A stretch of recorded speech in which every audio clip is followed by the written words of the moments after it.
नमस्कार दोस्तों, स्वागत है आपका हमारे YouTube चैनल में। आज हम बात करने वाले हैं Paras defence and space technologies limited company के क्वार्टर सेकंड के रिजल्ट के बारे में। इस कंपनी के क्वार्टर को हम कंपेयर करेंगे फर्स्ट क्वार्टर 30 जून 2025 से एंड पिछले साल के सेम क्वार्टर 30 सितंबर 2024 से। फिर कंपैरिजन करके देखेंगे कि इस क्वार्टर में जो कंपनी की परफॉर्मेंस है पिछले साल से और पिछले साल के पिछले क्वार्टर से और पिछले साल के सेम क्वार्टर से कैसी रही है, इंक्रीज में रही है या फिर डिक्रीज में रही है।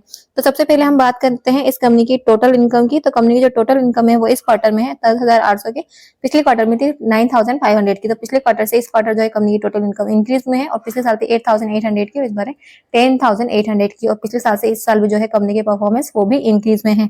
इसके अलावा अगर हम टोटल एक्सपेंसेस की बात करें तो कंपनी के जो टोटल एक्सपेंसेस है वो इस क्वार्टर में 8,100 के, पिछले क्वार्टर में थे 7,600 के। तो एक्सपेंसेस भी जो है पिछले क्वार्टर से इस क्वार्टर इंक्रीज हुए हैं और पिछले साल थे 7,000 के और इस बार 8,000 के। तो पिछले साल से इस साल भी जो है कंपनी के एक्सपेंसेस वो भी इंक्रीज में रहे हैं। इसके अलावा अगर हम प्रॉफिट फॉर द पीरियड की बात करें तो इस क्वार्टर में जो है इस कंपनी का प्रॉफिट वो है 1,946 का, पिछले क्वार्टर में था 1,427 का। तो पिछले क्वार्टर से इस क्वार्टर जो है कंपनी के प्रॉफिट इंक्रीज में रहा है और पिछले साल था 1,200 का, इस बार 1,900 का।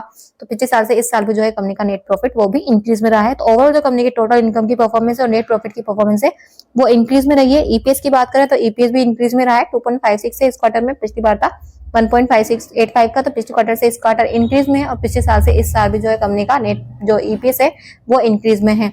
इसके अलावा हम बात करेंगे इस कंपनी की कैश फ्लो की परफॉर्मेंस की। जो कंपनी की कैश फ्लो की परफॉर्मेंस है वो इंक्रीज में है या फिर डिक्रीज में है। तो सबसे पहले हम इसको कंपेयर करेंगे 30 सितंबर 2025 को 30 सितंबर 2024 से हम कंपेरिजन करके देखेंगे कि कंपनी की जो कैश परफॉर्मेंस है वो कैसी है।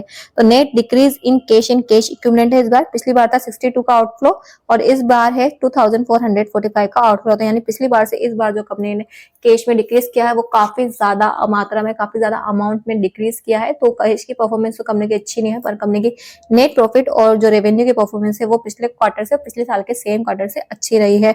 तो ये थी इस कंपनी की क्वार्टर सेकंड रिजल्ट। अभी और भी कंपनियां हैं जो अपने क्वार्टर रिजल्ट लेके आने वाली है, तो उसके हम जल्द ही वीडियोस लेके आने हैं। तो उन वीडियोस को देखने के लिए चैनल को अभी सब्सक्राइब करें, बेल आइकन पर क्लिक करें ताकि आप हर कंपनी से एडवांस में अपडेटेड रह सके।